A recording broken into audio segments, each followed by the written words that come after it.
Welcome to the BBC Tokyo Olympic studio. Looks nice, doesn't it? We're going to give you a little tour of this technological masterpiece and try and show you how it all works. Yeah, we're going to start here, though, on the main set. And by now, you'll be pretty familiar with how it looks on TV. This is one of the options that we do have, but here are some of the others.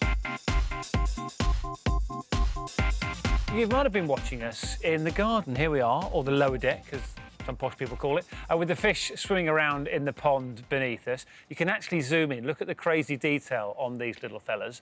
There are quite a few of them down there. They are well fed and taken care of, fear not. And they, like us, have pretty impressive views of Tokyo. We also have the option of presenting from this fabulous runway, where we can take a stroll along the Rooftop pagoda with stunning views of this huge city, of course, the hosts of the 2020 Olympic Games. Lots of people have assumed that we are actually live from Tokyo, but because of the pandemic, the obvious travel restrictions and the uncertainty which came with all that, we've done things slightly differently. So we are not in Japan. We are, in fact, in Salford. And this is what things really like when we turn Tokyo off. Ready? Welcome to the Green Kingdom. So the whole studio is a green screen construction, and the only things that are real are the chairs, the wooden floor, and of course the metal tables. We do get asked quite a bit about the design of the desks. They're actually made from folded steel and they're inspired by origami. There's a little hollow down here and one down there where you can keep your snacks. And the BBC Sport logo at the front here is actually magnetic and removable. So welcome to BBC Port. Right, shall we put the background back on? Yeah, go on then. Right, let's do it, because in fact, it is entirely virtual, which means we can adjust it depending on what time of day it is in Tokyo. So let's have a look at morning, shall we? There we go, nice and bright. We can do afternoon, or we can even go for a nice, soft evening colour.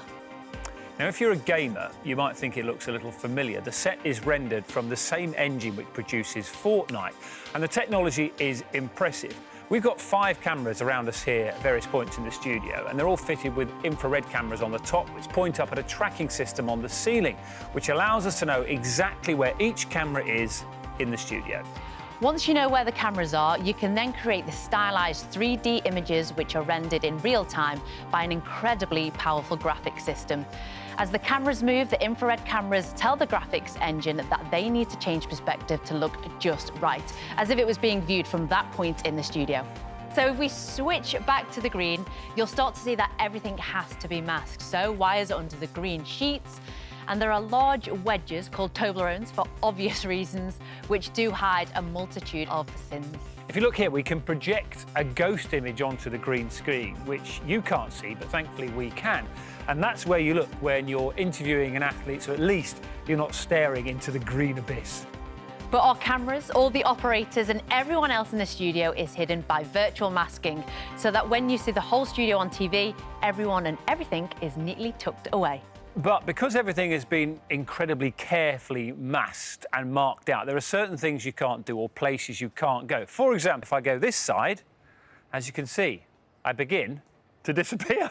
Now, one other thing to tell you is that you're not really allowed to wear white because it can reflect the keying and it looks very strange on camera. And also, green is a big no-no. So this is a green pen, and as you can imagine, I think wearing a green dress or a green shirt or green trousers would look very strange. It would look a bit like this. I like that. I like it, a floating head. That's it. Thanks for taking a tour of the studio with us. I hope that's answered some of your questions. Enjoy the rest of the Olympics. We'll see most of you soon. Thank you so much for checking out our coverage of the Tokyo 2020 Olympics on the BBC Sport YouTube channel. Remember to like and subscribe and hit the bell button so you never miss an upload. See you soon.